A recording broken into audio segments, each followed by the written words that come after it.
बिस्मिल्लाहिर्रहमानिर्रहीम। इक़रा बिस्मि रब्बिकल्लज़ी खलक़।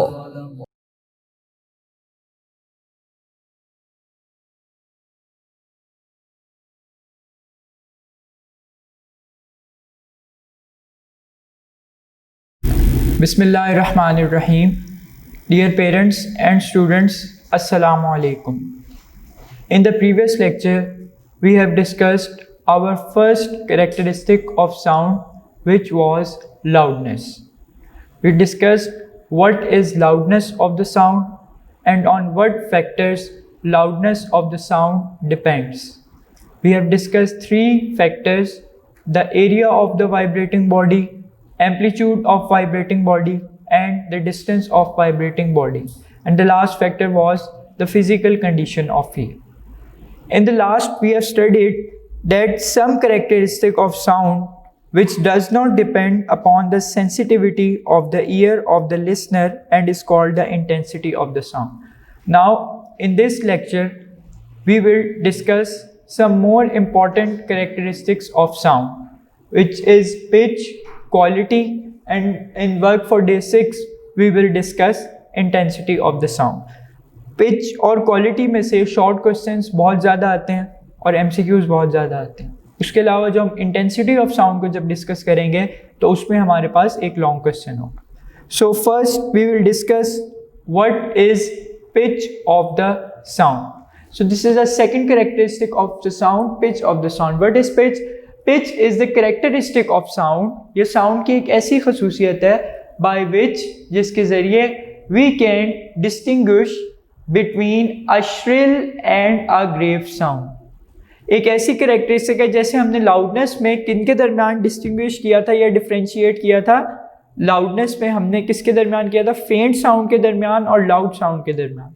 इसी तरह हम पिच में एक श्रिल और एक ग्रेव साउंड के दरमियान डिफ्रेंशिएट करते हैं। अब श्रिल साउंड कौन सी होती है? श्रिल कहते हैं बारीक आवाज़ को या हल्की आवाज़ को, और ग्रेव कहते हैं भारी आवाज़ को या हैवी साउंड जिसे आप कह सकते हैं। ठीक है। सो इन दो साउंड्स को, अगर ये दो साउंड्स हमें सुनाई दे रही हैं तो हम इन्हें पिच या फ्रीक्वेंसी की बेसिस पर डिफ्रेंशिएट कर सकते हैं। ठीक है। इसकी मोस्ट जनरल एग्जांपल आपके पास डेली लाइफ से ये है कि जो लेडीज़ होती हैं, जो फीमेल्स होती हैं, उनकी जो आवाज़ होती है वो बारीक होती है या हल्की होती है। ठीक है। अगर आपने सुना हो फीमेल्स की आवाज़ को तो उसमें जो उनकी आवाज़ है वो काफ़ी बारीक होती है, लेकिन एज़ कम्पेयर टू मेल्स की जो आवाज़ होती है वो थोड़ी सी भारी होती है, या जिसे आप रोब और दबदबे वाली आवाज़ भी कहते हो, भारी आवाज़ होती है, काफ़ी हैवी आवाज़ होती है। ठीक है। तो वो जो बारीक साउंड है या जो लो साउंड है उसको हम कह रहे हैं श्रिल, और जो भारी या हैवी साउंड है उसे हम कह रहे हैं ग्रेव। तो हम एक जगह जहाँ एक फीमेल बोल रही है और जहाँ एक मेल बोल रहा है उसको हम पिच की मदद से या फ्रीक्वेंसी की मदद से क्या कर सकते हैं? डिफ्रेंशिएट कर सकते हैं। So by the definition from the book, pitch is the characteristic of sound by which we can distinguish between a shrill and a grave sound. And it is the most important short question. Next जो paragraph start हो रहा है उसमें एक question आता है। Question basically आपका इस तरह आता है, define pitch, how it is related with the frequency. इसका फ्रीक्वेंसी के साथ भी रिलेशन है। क्या रिलेशन है? कि अगर तो आपके पास फ्रीक्वेंसी ज़्यादा होगी तो आपके पास पिच भी ज़्यादा होगी। ये अगर आप ग्राफ, जो मैंने एक वेव फॉर्म बनाई है, इसको अगर विजुलाइज करें तो इसमें आपके पास फ्रीक्वेंसी, ये जो रेड मार्कर से मैंने बनाया, इसमें हाई है। फ्रीक्वेंसी क्या होती है? नंबर ऑफ वेव्स या number of oscillations passing per second. तो अगर आप इस वाली सिचुएशन या इस वाले सिनेरियो को देखें तो इसमें 1 सेकंड के अंदर आपके पास ज़्यादा वेव्स जनरेट हो रही। ठीक है। 4 आपके पास वेव्स जनरेट हो रही है, लेकिन इस केस में आपके पास कम वेव्स जनरेट हो रही हैं 1 सेकंड के अंदर। सो इस वाले केस में फ्रीक्वेंसी लो है, तो फ्रीक्वेंसी जब लो होती है तो पिच भी क्या होती है? लो होती है। इसी तरह जब फ्रीक्वेंसी हाई होती है तो पिच भी आपके पास क्या होती है? हाई होती है। दोनों का आपस में डायरेक्ट रिलेशन है। A higher pitch means higher frequency and a lower pitch means lower frequency. अब इसको पढ़ते हैं। It depends upon the frequency. A higher pitch means a higher frequency and vice versa. Vice versa का मतलब कि higher pitch higher frequency, और जब lower pitch हो जाएगी तो फ्रीक्वेंसी भी लोअर हो जाएगी। The frequency of the voice of ladies and children, जो छोटे बच्चे भी होते हैं उनकी भी आवाज़ बारीक होती है काफ़ी, ठीक है। The frequency of the voice of ladies and children is higher than that of man, Therefore, the voice of ladies and children is shrill and of high pitch. जितनी भी आवाज श्रिल होगी उतनी ही पिच क्या होगी, ज्यादा होगी, या उतनी ही फ्रीक्वेंसी ज्यादा होगी, because frequency and pitch has a direct relation. Higher pitch means higher frequency. So the frequency of the sound of ladies and children is high and their pitch is also sound is high. Pitch जो है उनकी वो भी क्या होती है, high होती है.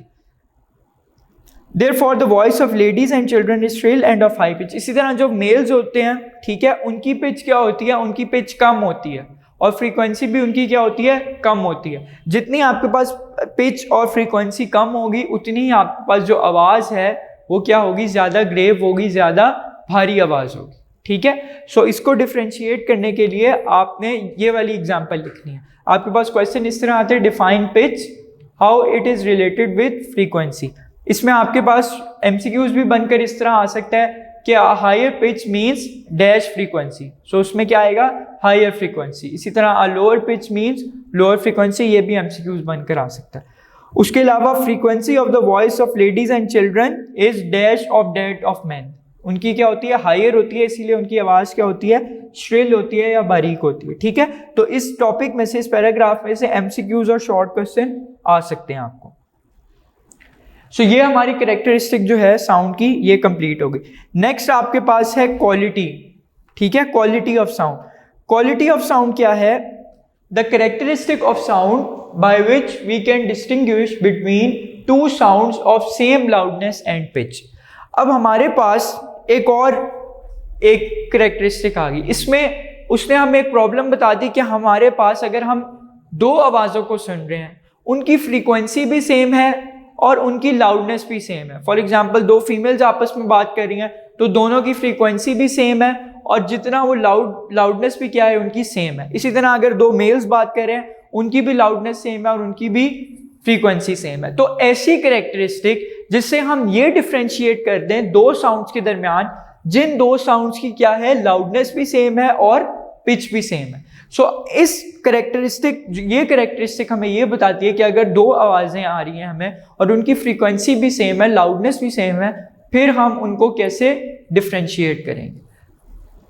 इसकी डेफिनेशन देखें, the characteristic of sound by which we can distinguish between two sounds of same loudness and pitch is called quality. ठीक है, पिच या फ्रीक्वेंसी एक ही बात है, ठीक है, या पिच भी आ सकता है, यहाँ पर फ्रीक्वेंसी भी आ सकता है. अच्छा, अब अगर हम लाउडनेस भी सेम है और फ्रीक्वेंसी भी सेम है, ठीक है, तो फिर हम किस बेसिस पर डिफ्रेंशिएट करेंगे. अच्छा, इसमें यहाँ पे एक इंटरेस्टिंग चीज़ देखें कि अल्लाह तबारक व तआला ने ये जो हम सारी कैरेक्टरिस्टिक पढ़ रहे हैं, ये हम इसलिए नहीं पढ़ रहे कि हमने फिजिक्स का पेपर देना. आप इसको जो हमने स्टार्ट में देखा था कि साइंस, टेक्नोलॉजी, सोसाइटी कनेक्शन, उसमें देखें ये सारी जो हैं अल्लाह तबारक व तआला की तरफ से पैदा की हुई चीज़ें हैं. जितनी भी कैरेक्टरिस्टिक हैं ये अल्लाह तबारक व तआला की तरफ से पैदा की गई हैं इंसानों के अंदर.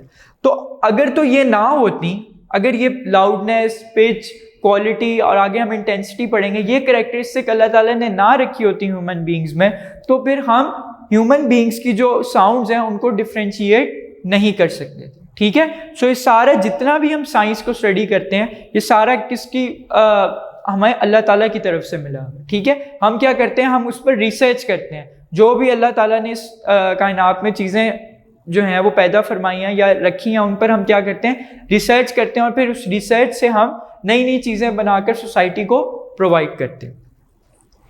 सो the characteristic of sound by which we can distinguish या differentiate between two sounds of same loudness and pitch. अच्छा, अब अगर हम लाउडनेस भी सेम है और पिच भी सेम है, तो फिर हम कैसे उनको डिफ्रेंशिएट करेंगे, किस बेसिस पर, how can we differentiate on those two sounds of same loudness and pitch. We can differentiate those two sounds by their wave forms. उनकी जो वेव की शेप बनेगी दो साउंड्स की, वो डिफरेंट होगी. ठीक है, जैसे कि उसने यहाँ पर एग्जाम्पल दी हुई है 3 म्यूजिकल इंस्ट्रूमेंट्स की, 2 म्यूजिकल इंस्ट्रूमेंट्स हैं और एक ट्यूनिंग फोर्क है। उसने एक ट्यूनिंग फोर्क का वेव फॉर्म बनाया है जो कि बुक में भी है, फॉर योर इंफॉर्मेशन, जो आपके पेज नंबर 23 पे राइट साइड पे फिगर 11.9 में उसने ट्यूनिंग फोर्क का एक वेव फॉर्म बनाया कि ट्यूनिंग फोर्क को उसने स्ट्राइक करवाया किसी सरफेस के साथ और वो वाइब्रेट किया। अब आपको पता है जब कोई वाइब्रेशन, साउंड वाइब्रेशन की वजह से प्रोड्यूस होती है, तो हमने क्या कर लिया, हमने उसका एक वेव फॉर्म बना लिया, क्योंकि sound is a form of wave, so हम उसकी वेव जनरेट कर सकते हैं। सो हमने एक ट्यूनिंग फोर्क का वेव फॉर्म ले लिया, ठीक है। उसके अलावा हमने एक फ्लूट किसे कहते हैं, बांसुरी को, ठीक है। ये एक म्यूजिकल इंस्ट्रूमेंट है जो बजाया जाता है, फ्लूट।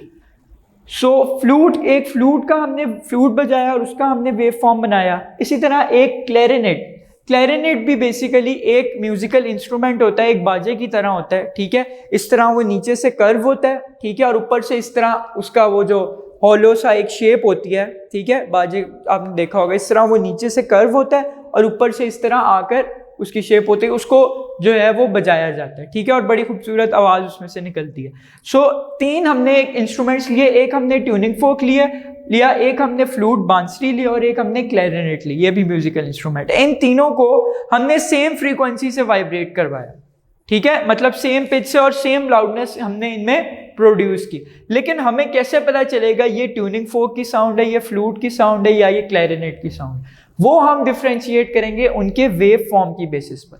अगर आप ट्यूनिंग फोर्क का वेव फॉर्म देखें तो ट्यूनिंग फोर्क का वेव फॉर्म कुछ इस तरह है, रेगुलर सा है, ठीक है, बिल्कुल एक रेगुलर आपके पास वेव जनरेट हो रही है। या मैंने आपको पिछले प्रीवियस जो चैप्टर था उसमें बताया है, शायद नहीं बताया, जो मुझे यहाँ तक याद पड़ता है मैंने आपको बताया है कि ये जो वेव होती है इसे हम साइनोसाइडल वेव कहते हैं, क्योंकि जो ट्रिग्नोमेट्रिक फंक्शंस होते हैं, कोई भी फंक्शन मैथमेटिक्स में आप लिखो, फॉर एग्जांपल आप एक फंक्शन लिखते हैं, इसको कहते हैं फंक्शन, शायद आपने पढ़ा भी, y = x² + 1, ठीक है। इसको मैं क्या कर सकता हूँ, इसको मैं ग्राफ पर ड्रॉ कर सकता हूँ, ठीक है।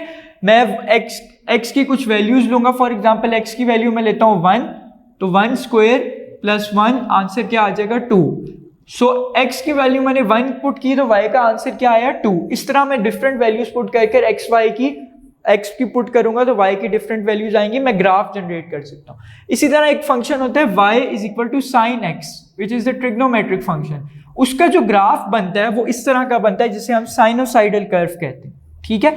वो एक रेगुलर सी आपके पास वेव बनती है। इसी तरह ट्यूनिंग फोर्क का अगर आप वेव फॉर्म देखें तो ये एक रेगुलर सी साइनोसाइडल कर्व बन रही है।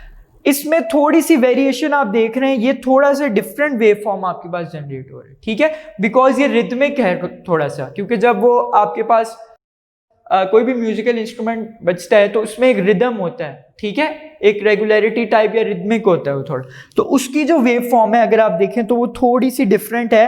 यहाँ से थोड़ा सा कर्व है, फिर नीचे आ रहा है, फिर यहाँ से कर्व है, इस तरह वेव फॉर्म ट्यूनिंग फोर्क से क्या है उसकी डिफरेंट है, ठीक है, फ्लूट की। इसी तरह जो क्लैरिनेट है उसकी इन दोनों से डिफरेंट है, उसकी अपनी एक यूनिक वेव फॉर्म है, फ्रीक्वेंसी और लाउडनेस दोनों की सेम है लेकिन उसकी जो वेव फॉर्म है वो डिफरेंट है, ठीक है। सो इस बेसिस पर हम वेव फॉर्म से या वेव की शेप से, जिस तरह की हमारे पास वेव की शेप जनरेट हो रही है, कि sound is a form of wave, so उसकी जो वेव फॉर्म जनरेट हो रही है उस वेव फॉर्म की डिफरेंशिएशन, उनको आपस में डिफरेंशिएट कर हम क्वालिटी की कैरेक्टरिस्टिक को क्या करते हैं, अप्लाई करते हैं, ठीक है। अब ये डेफिनेशन आ गई, उसके बाद एग्जाम्पल है, ये वाइल स्टैंडिंग से ऊपर हेडिंग आ जाएगी एग्जाम्पल। वाइल स्टैंडिंग आउटसाइड अ रूम, एक रूम के हम बाहर खड़े हैं, हमें नहीं पता अंदर क्या म्यूजिकल इंस्ट्रूमेंट बज रहा है, वी कैन डिस्टिंग्विश और differentiate between the notes of piano and a flute being played inside the room, ठीक है। जो भी बजाते हैं वो उनको नोट्स कहते हैं बेसिकली। सो जो नोट्स होती हैं, या अगर हम बाहर खड़े हुए हैं कमरे के और अंदर पियानो बज रहा है आपके पास, ठीक है, और फ्लूट बज रहा है, सो उन दोनों की हम किस तरह पता लगाएंगे कि, और दोनों फ्रीक्वेंसी दोनों की सेम है, लाउडनेस भी सेम है, हम कैसे पता लगाएंगे कि ये हमारे पास उसकी है साउंड है पियानो की या फिर फ्लूट की, ठीक है। तो वो ऐसी कैरेक्टरिस्टिक है, क्वालिटी, जिसके जरिए हम इसको पता कर सकते हैं, दोनों का वेव फॉर्म डिफरेंट होगा। This is due to the difference in the quality of these notes, ठीक है। इसमें क्वेश्चन आ सकता है, how can you differentiate the sounds और the notes of piano and flute, ठीक है। तो उसमें ही आपके पास आंसर आ जाएगा, this we can differentiate by due to the difference in the quality of these notes, ठीक है।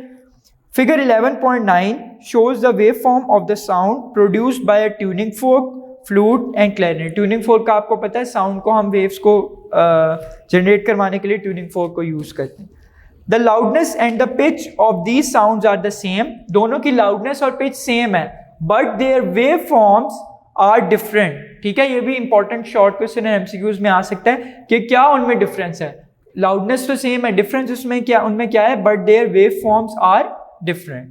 सो their quality is different and they can be distinguished from each other. So quality की बेसिस पर हम क्या कर सकते हैं, किन्हीं दो साउंड जिनकी लाउडनेस और पिच सेम हो उनको डिफरेंशिएट कर सकते हैं by differentiating their wave forms.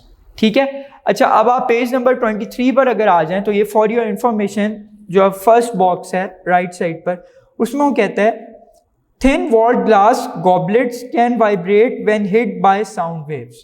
अच्छा, thin walled glass goblets ये क्या होते हैं. आपने जनरली ग्लास जो आप यूज करते हो, ठीक है, अपने घरों में, वो आपके पास इस शेप का होता है.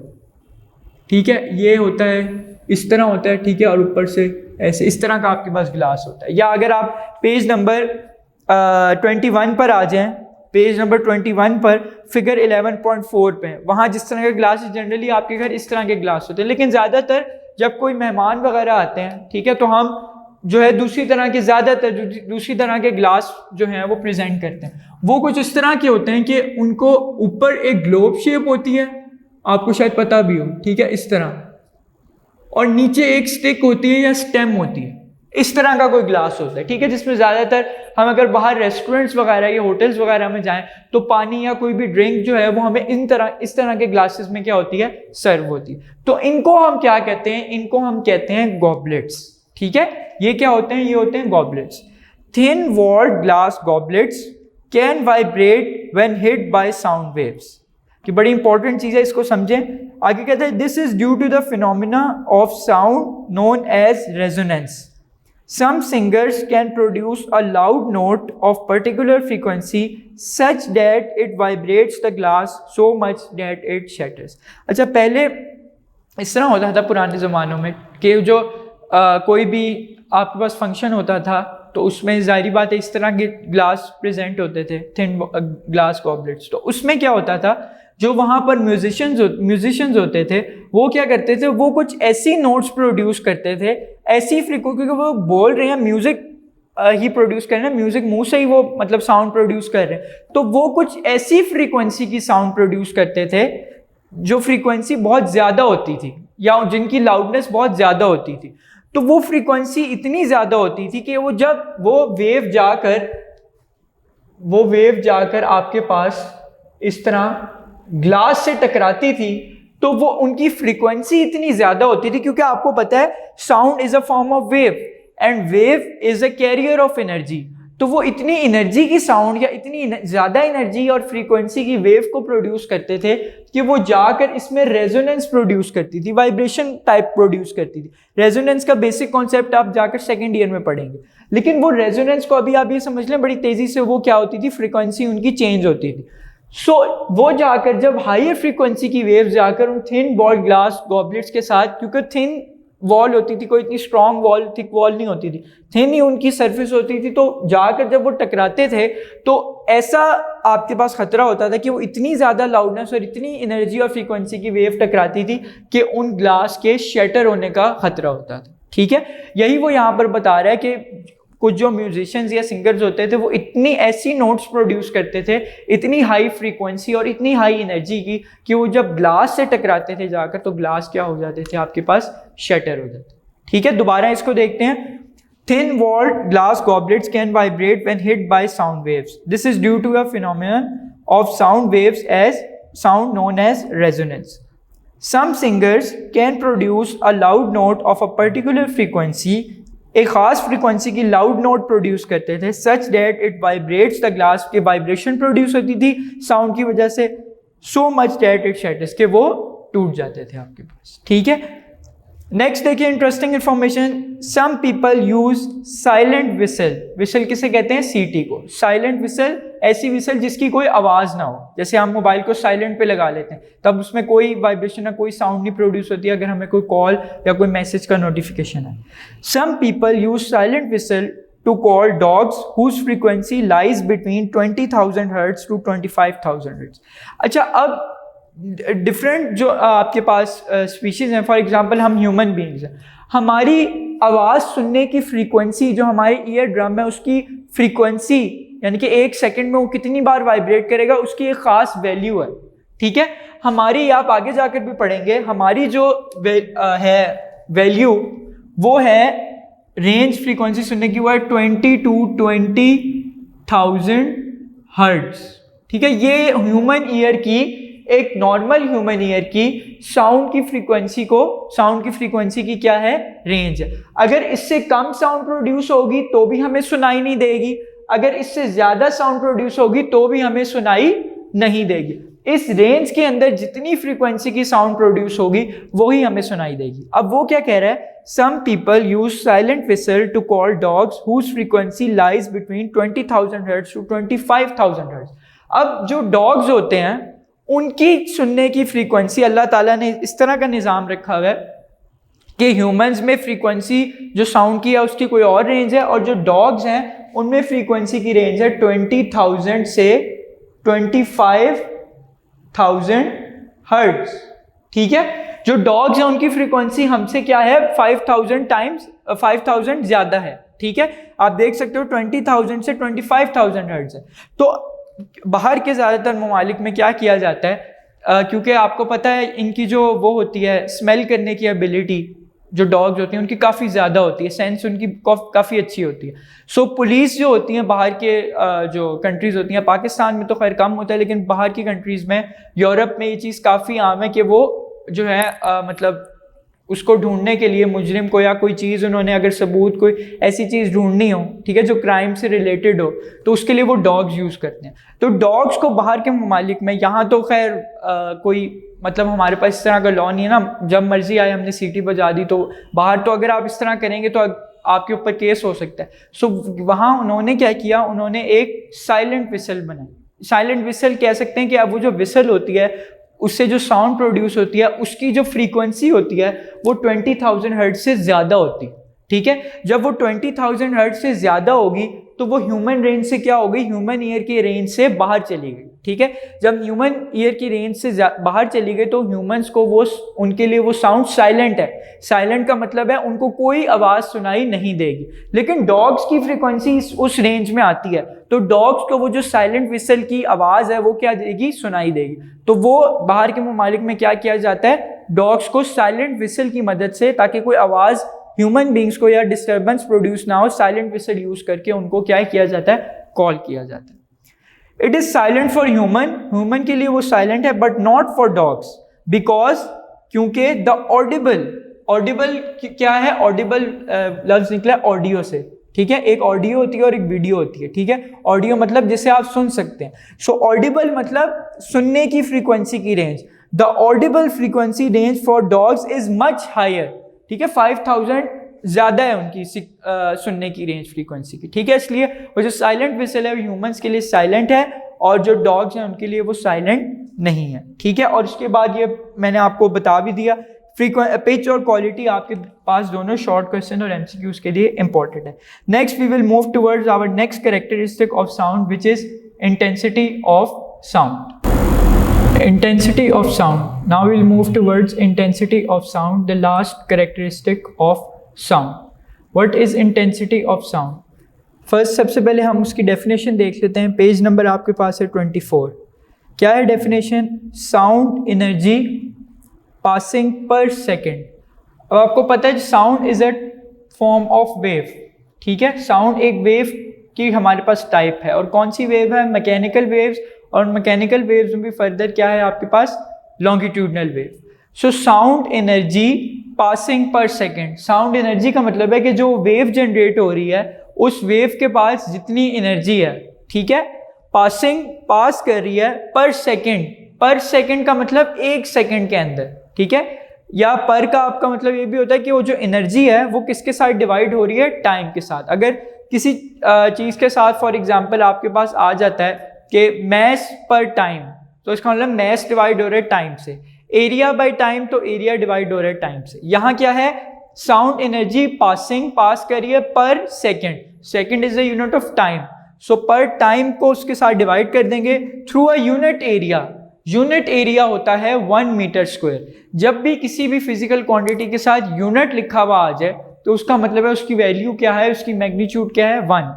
तो साउंड एनर्जी पासिंग, ये मैंने यहाँ पर एक आपके पास डायग्राम बनाई है जिसमें क्या है, वेव आ रही है, साउंड वेव आ रही है आपके पास, ठीक है। वो एक एरिया के अंदर पास कर रही है, क्योंकि वो उसके अंदर कोई एनर्जी है, तो वो एनर्जी पास हो रही है उस एरिया के अंदर 1 सेकंड के अंदर। और उस एरिया की आपके पास वैल्यू क्या है, वो एरिया है आपके पास 1 मीटर स्क्वायर, ठीक है। उस एरिया की क्या वैल्यू है, 1 मीटर स्क्वायर। सो 1 मीटर स्क्वायर से एनर्जी पास हो रही है कितने टाइम में, 1 सेकंड के अंदर, ठीक है। साउंड एनर्जी पासिंग पर second through a unit area held perpendicular to the direction of propagation of sound wave is called intensity of sound।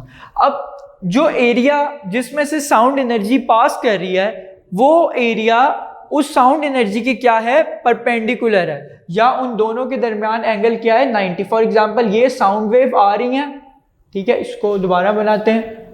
ये आपके पास आ रही है साउंड वेव और ये आपका रखा हुआ है एरिया, ठीक है। सो उन दोनों के दरमियान जो एंगल है वो क्या है, वो है 90 डिग्री का। मतलब जो एरिया रखा हुआ है वो साउंड एनर्जी जिस डायरेक्शन में वेव आ रही है उस डायरेक्शन के क्या है, एरिया वो perpendicular. So sound energy passing per second through a unit area, this is the unit area 1 metre square, और उस यूनिट एरिया कैसे रखा हुआ है, held perpendicular to the direction of propagation of sound waves is called intensity of sound। अब देखें इसमें क्या समझने वाली चीज है, इंटेंसिटी का मतलब होता है शिद्दत, ठीक है, शिद्दत कि कितनी साउंड एनर्जी। अब यहां पर शिद्दत का मतलब क्या है, इंटेंसिटी ऑफ साउंड में साउंड की शिद्दत का क्या मतलब है कि कितनी साउंड एनर्जी एक यूनिट एरिया में से कितने टाइम में पास कर रही, ठीक है। ये साउंड की हमारे पास क्या होती है, इंटेंसिटी, कि कितनी साउंड वेव्स एक यूनिट एरिया के अंदर से, जो यूनिट एरिया 1 मीटर स्क्वायर है, 1 सेकंड के अंदर कितनी साउंड उसमें से पास हो रही है। अगर तो ज्यादा साउंड वेव्स पास हो रही है तो साउंड की जो शिद्दत है या साउंड की जो इंटेंसिटी है वो ज्यादा होगी। अगर कम वेव पास हो रही है 1 सेकंड के अंदर तो फिर साउंड की इंटेंसिटी क्या होगी, the intensity of sound will be lower, ठीक है। So this is the definition of sound, intensity of sound. Sound energy, because sound is a wave and waves are the carrier of energy.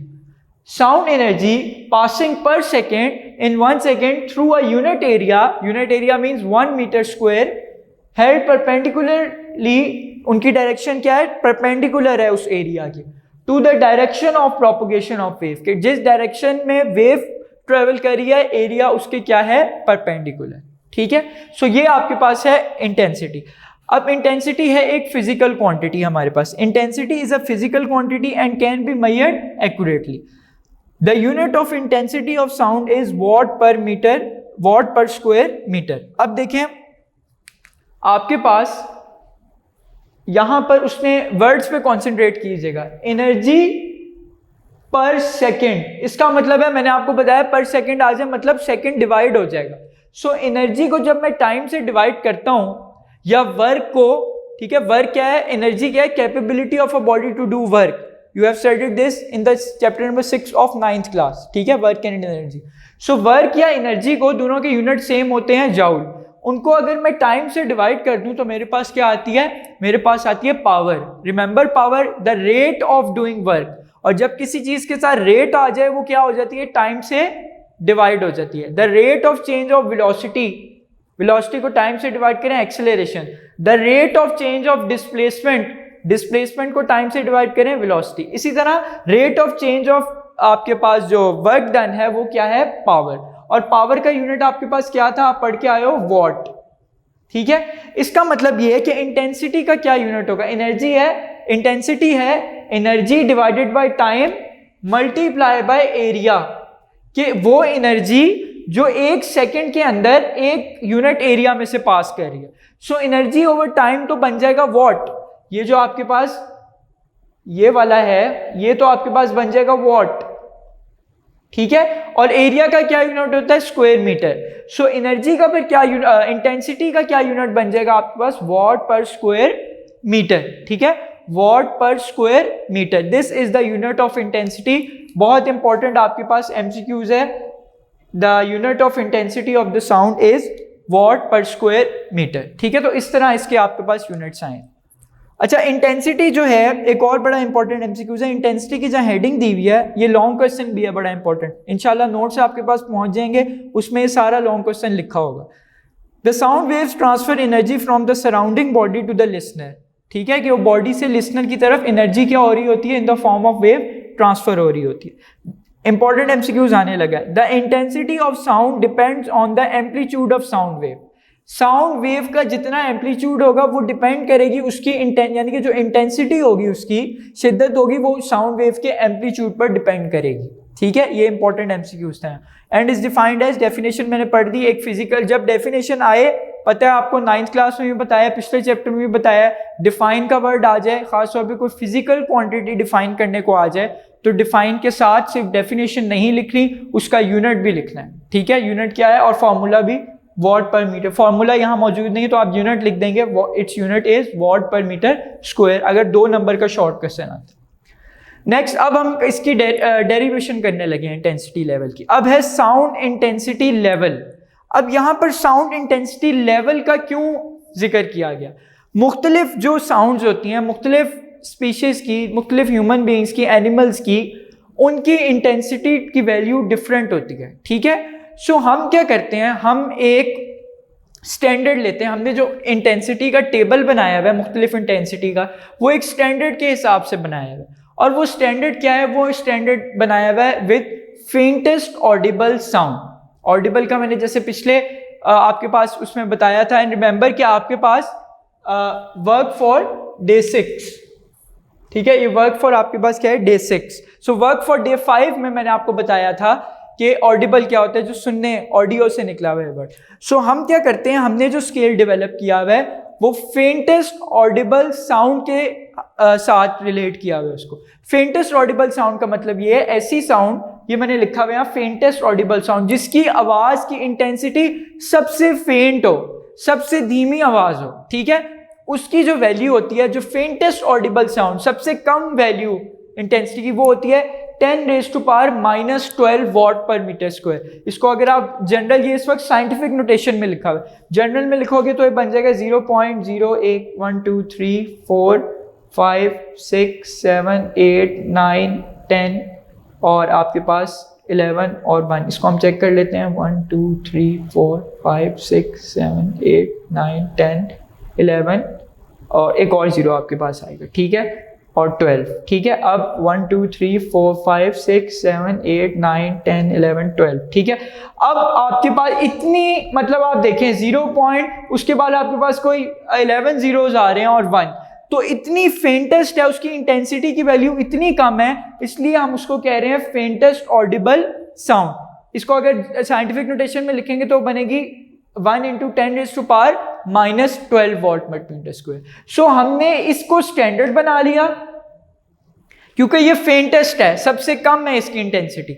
इसके हिसाब से फिर हमने scale develop करते गए। ठीक है, सो उसमें वो क्या कहता है, इसको अगर आप पढ़ें, साउंड इंटेंसिटी लेवल। सो हमने लेवल्स बनाए हुए हैं मुख्तलिफ। The human ear responds to the intensities ranging for 10⁻⁻12 watt per metre square to more than 1 watt per meter square which is loud enough to be painful। यानी कि वो कह रहा है कि जो ह्यूमन ईयर है, जो इंसानी कान है, उसकी जो लेवल है, इंटेंसिटी लेवल, यानी कि सुनने की आवाज़ का जो लेवल है, वो 10⁻⁻12 से स्टार्ट होता है और कहाँ तक जाता है? 1 वॉट पर मीटर स्क्वायर तक। ठीक है, 1 वॉट मीटर स्क्वायर से अगर ज़्यादा हो जाए वैल्यू, 1.5 हो जाए या 2 हो जाए, तो वो हमारे कानों को लाउड महसूस होती है। ठीक है, हमारे कानों को जो बिल्कुल हमारे लिए ठीक है, जो हमें इजी फील, कंफर्ट फील करती है जो आवाज़, वो है 10⁻⁻12 से उसकी वैल्यू है 1 वॉट पर मीटर स्क्वायर तक। ठीक है, जो ह्यूमन ईयर की रेंज है इंटेंसिटी को, अगर इससे ज़्यादा हो जाए तो वो हमें साउंड लाउड सुनाई देती है। ठीक है, सो ये भी बड़ा इंपॉर्टेंट एमसीक्यूज है कि human ear response to the intensity ranging from 10⁻⁻12 to more than 1 watt per metre square. इसको भी आप अंडरलाइन कर लें। Because the range is so wide, बहुत ज्यादा रेंज है, 0 पॉइंट, ये इतने छोटी वैल्यू से 1 तक जाना है, रेंज बहुत वाइड है, बहुत ज्यादा है। So intensities are scales by factor of 10। So हम इतना बड़ी वैल्यू लिखने की बजाय हम क्या करते हैं, हम उसे फैक्टर ऑफ 10 बना देते हैं, या हम उसे साइंटिफिक नोटेशन में कन्वर्ट करके लिखते हैं। ठीक है, अगर हम इस तरह लिखें बहुत टाइम लग जाए, हमें इतने ज्यादा जीरोस डाल लें, इसलिए हम क्या करते हैं, उन्हें 10 की पावर में या फैक्टर ऑफ 10 में ले आते हैं, ताकि हमारे लिए उसको एक्सप्लेन करना इजी हो। यही वो कह रहा है कि इंटेंसिटी की रेंज बहुत ज्यादा है, इसलिए हम उनको फैक्टर्स ऑफ 10 में लिखते हैं। The barely audible and the faintest audible sound, that is 10 raised to power minus 12 watt per meter square, is taken as reference intensity। ठीक है, हम क्या लेते हैं, हम एक रेफरेंस ले लेते हैं। ठीक है, हम एक चीज को जनरलाइज, हम इसको जनरल बना लेते हैं कि ये 10 raised to power minus 12 watt per meter square सबसे फेंटेस्ट ऑडिबल साउंड की फ्रीक्वेंसी इंटेंसिटी है हमारे पास। इससे ज्यादा जाते जाएंगे उसके लिहाज से फिर हमने स्केल को डेवलप किया, उस पर स्केल जो डेवलप किया उसमें सबसे कम वैल्यू है 10 raised to power minus 12 watt per meter square, ऊपर जाते जाते 1 तक वो वैल्यूज जाती हैं। ठीक है, is taken as reference intensity, उसको रेफरेंस बनाया और उसके लिहाज से फिर हमने वैल्यूज को जनरेट किया, कॉल्ड जीरो बेल। ठीक है, ये जो आपके पास इंटेंसिटी लेवल, क्योंकि हम साउंड इंटेंसिटी लेवल को स्टडी कर रहे हैं, इसका जो साउंड इंटेंसिटी लेवल का यूनिट होता है आपके पास, अभी आगे डेरिवेशन में भी देखेंगे, वो यूनिट होता है बेल।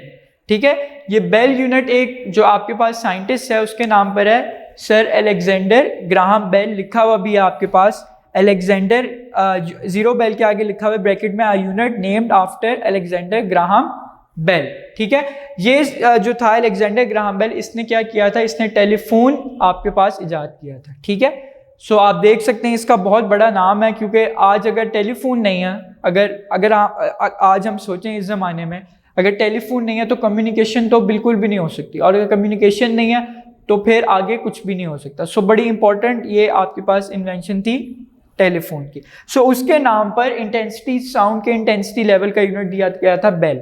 अब जो 10 raised to power minus 12 watt per meter square है, सबसे कम है। ठीक है, इंटेंसिटी लेवल, तो इसको स्केल करते हुए इसको हमने कह दिया जीरो बेल। ठीक है, और उससे आगे फिर 1 2 3 आगे तक चलती गई आपके पास वैल्यू। सो इसकी वैल्यू क्या है आपके पास, जीरो बेल, क्योंकि साउंड इंटेंसिटी का लेवल हम मेजर करते हैं जीरो बेल में। ठीक है, उसके बाद ये आपका लॉन्ग क्वेश्चन अब स्टार्ट हो गया। आपने इंटेंसिटी की डेफिनेशन लिखी, साउंड इंटेंसिटी लेवल की हेडिंग दी, और अब आप ये जो मैं पढ़ रहा हूँ सारा लिखना है अब आपने। अच्छा, अब हम थोड़ी अपनी डेरिवेशन की तरफ आ जाते हैं। लाउडनेस को बेटा स्टूडेंट्स हम रिप्रेजेंट करते हैं कैपिटल लेटर एल से। So loudness L of the sound is directly proportional to the logarithm of intensity I. ठीक है, कि जो लाउडनेस है एल ऑफ द साउंड वो डायरेक्टली प्रोपोर्शनल है। डायरेक्टली प्रोपोर्शनल का आपको मतलब पता होगा, बहुत डेरिवेशंस आप करके आए हैं कि अगर दो क्वांटिटीज हैं और उनके दरमियान एक डायरेक्ट रिलेशन है या वो डायरेक्टली प्रोपोर्शनल है ईच अदर के, it means that if one quantity increases the other also increases, and vice versa. If one quantity decreases, the other will decrease. So the loudness L of the sound is directly proportional to the logarithm of the intensity. Logarithm आप maths में 9th class में chapter number 3 में पढ़ कर आए। Basically logarithm हम किसी भी वैल्यू को नेगेटिव आंसर से बचाने के लिए लेते हैं। ठीक है, जो आपके पास नेगेटिव वैल्यू होती है, नेगेटिव जो कोई भी वैल्यू हो तो उसका लॉगरिथम नहीं होता।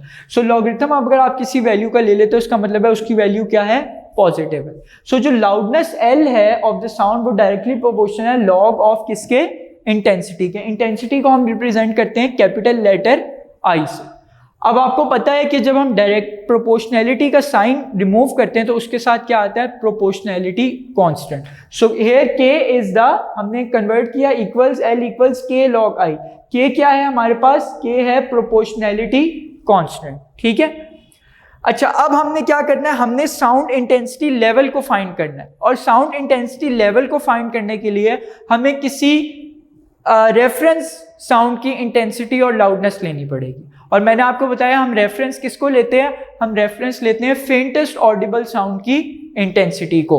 सो यहां भी हम यही कर रहे हैं, लेट एल नॉट एल के नीचे अगर आप ओल या जीरो स्मॉल साइज में अगर एल के नीचे आप जीरो लगा दें सबस्क्रिप्ट में तो वो आपके पास बन जाता है, उससे हम पढ़ते हैं एल नॉट। ठीक है, इसे क्या पढ़ना है, L naught. Let L naught be the loudness of the faintest audible sound of intensity I naught, मतलब जो फेंटेस्ट ऑडिबल साउंड है जिसकी क्या इंटेंसिटी है 10⁻⁻12 पर मीटर स्क्वायर, उसकी हमने लाउडनेस ले ली है लेट, क्योंकि आपको पता है फिजिक्स में हम कोई भी डेरिवेशन करते हैं तो सपोजिशंस लेते हैं। सो हमने सपोज कर लिया कि जो एल नॉट है वो किसकी लाउडनेस है, फेंटेस्ट ऑडिबल साउंड की लाउडनेस है एल नॉट ऑफ इंटेंसिटी, और उसकी इंटेंसिटी क्या है आई नॉट। आपको उस इंटेंसिटी की वैल्यू भी पता है क्या है 10⁻⁻12 watt per square metre. So L naught be the loudness of the faintest, सबसे धीमी आवाज की वो क्या है लाउडनेस एल नॉट, और उसकी इंटेंसिटी क्या है आई नॉट। इन दोनों चीजों से हम उसको रिप्रेजेंट करेंगे। और एक और हमारे पास आवाज है जिसकी हमें कोई वैल्यू नहीं पता, उसकी हमें लाउडनेस और इंटेंसिटी की वैल्यू नहीं पता, वो हम निकालेंगे फॉर्मूला आगे जब डिराइव करेंगे उसकी मदद से वो निकालेंगे। So and L, capital L be the loudness of the unknown sound. Unknown sound मतलब जिसकी हमें unknown, हमें कोई वैल्यू नहीं पता, ना loudness की पता है ना intensity की पता है। So L be the loudness of the unknown sound of intensity I। ठीक है बेटा, इस इक्वेशन को जो मैंने पहले बनाई थी ये वो अननोन साउंड की आपके पास देखें L उसकी लाउडनेस है और I उसकी क्या है इंटेंसिटी, उसको मैंने रिप्रेजेंट कर दिया इक्वेशन नंबर 1 कह दिया उसको मैंने। ठीक है, उसके बाद जो फेंटेस्ट ऑडिबल साउंड है उसकी भी हम इसी तरह इक्वेशन बना सकते हैं जैसे हमने इसकी इक्वेशन बनाई। सो फर्क क्या आएगा, L की जगह क्या आ जाएगा L नॉट और I की जगह क्या आ जाएगा I नॉट, लॉग और के सेम ही रहेंगे। ठीक है, सो इसको let's say it as equation number 2। So ये इक्वेशन 1 जिसमें अननोन साउंड है of loudness L and intensity I, और इक्वेशन नंबर 2 जिसमें फेंटेस्ट ऑडिबल साउंड की लाउडनेस है L नॉट और intensity I naught. So subtracting equation 2 from 1, equation 2 में से हम इक्वेशन नंबर 1 को क्या कर रहे हैं सब्ट्रैक्ट कर रहे हैं। या आपने मैथ्स में जब साइमल्टेनियस इक्वेशन सॉल्व की होंगी तो आपने इस तरह की इक्वेशंस की होंगी। सो हम क्या कर रहे हैं L माइनस L नॉट, जब 2 को मैं 1 में से निकालूंगा तो L इसमें से क्या हो जाएगा माइनस हो जाएगा, L माइनस L नॉट। ठीक है, उसके अलावा आपको पता है जब इक्वेशंस को हम ऐड करते हैं या सब्ट्रैक्ट करते हैं तो लेफ्ट हैंड साइड के साथ सब्ट्रैक्ट और राइट हैंड के साथ सब्ट्रैक्ट। ये लेफ्ट हैंड साइड सब्ट्रैक्ट हो गई, ये राइट हैंड साइड आ गई, k log I minus k log I naught.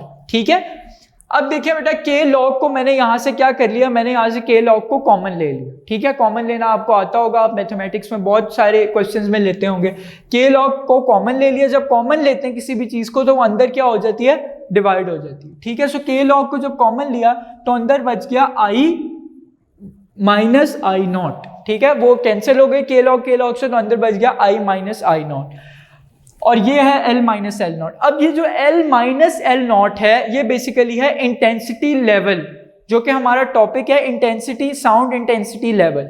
ये जो L माइनस L नॉट है ये है इंटेंसिटी लेवल। इसकी डेफिनेशन क्या है बुक से देखते हैं। The difference L minus L not, कि L और L नॉट में जो डिफरेंस है बिटवीन, किसके दरमियान डिफरेंस है, loudness L of an unknown sound, क्योंकि L क्या थी loudness of unknown sound, and the loudness L naught क्या है loudness of faintest audible sound is called the intensity level of the unknown sound। कि जो unknown sound जिसकी हमने intensity level निकालना है वो किसके इक्वल है, वो है L माइनस L नॉट। यानी कि इस L माइनस L नॉट की जगह मैं लिख सकता हूं intensity level of unknown sound. So आपके पास डेफिनेशन आ सकती है, पूछ सकता है कि what is the intensity, how will you define the intensity level of the unknown sound. तो उसमें आप लिखोगे the difference L minus L not between the loudness L of an unknown sound and the loudness L naught is called the intensity level of the unknown sound. कि ये जो difference होगा वो हमें देगा, जो कि किसके इक्वल है k log I minus I naught. ये जो डिफरेंस होगा ये हमें देगा intensity level of the sound. ठीक है, so therefore the intensity level of an unknown sound is given by, अब हमने यहाँ किया, हमने एक जनरल लॉगरिथम का रूल अप्लाई किया। आपको पता है आपने chapter number 3 mathematics 9th class में पढ़ के आए कि लॉग, इसको मैं इधर लिख देता हूं, log a minus log b। ठीक है, अगर दो नंबर्स हैं तो उनको मैं किस तरह लिख सकता हूँ, ये रूल्स होते हैं लॉगरिथम के, log a ओवर b। ठीक है, ये आप पढ़कर आएंगे, अगर नहीं आपको याद तो आप मैथमेटिक्स 9th क्लास की बुक में चैप्टर नंबर 3 आई गेस है, चैप्टर नंबर 3 है, ठीक है, उस वो लॉगरिथम के ऊपर है। सो उसमें आप रूल्स ऑफ लॉगरिथम आते हैं मेरे ख्याल है लास्ट या सेकंड लास्ट एक्सरसाइज से पहले, उसमें आप ये देख सकते हैं 4 रूल्स होते हैं। सो यहाँ पर हम ये वाला रूल अप्लाई कर रहे हैं, log a minus log b is equal to log a over b। अब यहाँ a क्या है आपके पास, a है आपके पास i, और जो b है आपके पास वो क्या है i नॉट, ठीक है। सो log i minus log i naught, ठीक है, वो आपके किसके इक्वल आ जाएगा, आपके पास log i over i not के, ठीक है। नेक्स्ट अगर आप देखें तो आपके पास इसको आप इसको ब्रैकेट में ही कर लें, ठीक है। यहाँ मैंने आपको के लॉग कॉमन करवाया था, लेकिन के लॉग उसने यहाँ कॉमन नहीं लिया, यहाँ उसने के ही कॉमन लिया, ठीक है। तो फिर हम अंदर log i minus log i not ही ले लेंगे, ठीक है। वहां पर मिस्टेक हो गई थी, हम के ही कॉमन लेंगे, तो ये log i minus log i naught क्या बन जाएगा, log i over i naught, ठीक है। अच्छा, नेक्स्ट हमारे पास चीज है, बड़ी इंपॉर्टेंट चीज है, अब हमने k का यूनिट निकालना। अब k का यूनिट किस पर डिपेंड करता है, the value of k depends not only the units of i and i not, की जो वैल्यू k की आएगी और जिसका यूनिट होगा वो कह रहा है वो सिर्फ i और i नॉट के यूनिट्स पर डिपेंड नहीं करेगा, बल्कि but also on the unit of intensity level. Intensity level क्या था, इन दोनों का difference L minus L not, मतलब वो कह रहा है कि जो इस K के यूनिट्स होंगे वो इन दोनों के यूनिट्स पर नहीं डिपेंड करेंगे, बल्कि वो इस पर भी डिपेंड करेंगे और वो इस पर भी डिपेंड करेंगे, ठीक है। सो अगर हम यूनिट निकालना चाहें K का, तो हम K को एक साइड पर ले जाएंगे, ये मल्टीप्लाई हो रहा है यहाँ पर आपके पास पूरी वैल्यू, ये पूरी वैल्यू है log i over i not. इस तरह ना कर दीजिएगा कि i नॉट को यहाँ मल्टीप्लाई कर दीजिएगा और i को डिवाइड, ये log है इनके साथ, एक ऑपरेशन लगा हुआ है, तो ये पूरी एक टर्म है। सो ये जाकर वहाँ क्या हो जाएगी, डिवाइड, और ये ऐसे ही है, सो K का हमारे पास यूनिट आ जाएगा। अब वो कहता है कि अगर आपके पास जो इंटेंसिटी ऑफ अननोन साउंड है, इंटेंसिटी ऑफ अननोन साउंड जिसे हम कह रहे हैं i के इक्वल, वो 10 टाइम्स ग्रेटर है i नॉट के। i नॉट क्या है, faintest intensity level of faintest audible sound. अगर वो कह रहा है कि इंटेंसिटी ऑफ अननोन साउंड क्या है, 10 टाइम्स, 10 टाइम्स का मतलब 10 मल्टीप्लाई होगा, 10 टाइम्स किसके, i नॉट के, और i नॉट क्या है, फेंटेस्ट ऑडिबल साउंड की इंटेंसिटी। अगर वो कह रहा है i is equal to 10 i naught हो जाए, तो हम क्या करते हैं, हम यहां पर लिखते हैं इसको कि k आपके पास हो जाए, ये L माइनस L नॉट ऐसे ही आ जाएगा, डिवाइडेड बाय log i की जगह क्या पुट करना है, 10i, इसको मैं आपके पास यहां पर ले आते हैं, ठीक है, इसको यहां पर हम ले आते हैं, ये मैंने आपको समझा दिया था, ठीक है, ये सारी चीजें मैंने आपको एक्सप्लेन कर दी थी। आपने क्या करना है, अब हम आगे वाला काम करते हैं। ये डेफिनेशन आपने बुक से देख लीजिएगा, ठीक है। आपने लॉन्ग क्वेश्चन लिखते हुए सबसे पहले डेफिनेशन, उसके बाद यूनिट, उसके बाद साउंड इंटेंसिटी लेवल की हेडिंग, और जितना वो लिखा हुआ है वहां पर वो लिखना, और ये सारी फिर डेरिवेशन करनी। अच्छा, अब वो क्या कह रहा था कि हमारे पास इक्वेशन क्या थी, हमारे पास इक्वेशन थी कि L minus L not over log i over i not. अब हमने i की जगह यहाँ क्या पुट करना है, 10 i नॉट, ठीक है। सो L minus L not over log 10 i not, i की जगह पुट कर दिया, divided by i not. i not से क्या हो जाएगा, कैंसिल आउट हो जाएगा। जब कैंसिल आउट हो जाएगा तो L माइनस L नॉट, ठीक है, K is equal to log 10। बेटा log 10 कैलकुलेटर से अगर आप कैलकुलेट करें, log 10 होता है 1, ठीक है। सो L minus L not divided by 1 K, ठीक है। अब जो इंटेंसिटी लेवल का यूनिट है वो मैंने आपको बताया था क्या होता है, वो होता है आपके पास बेल, अलेक्जेंडर ग्राहम बेल के नाम के साथ बेल रखा हुआ है, ठीक है। सो अब देखिए वो क्या कहता है बुक में आपके पास, वो कहता है कि जो वैल्यू ऑफ K है आपके पास, value of K depends not only the units of I and I naught but also on the unit of intensity level.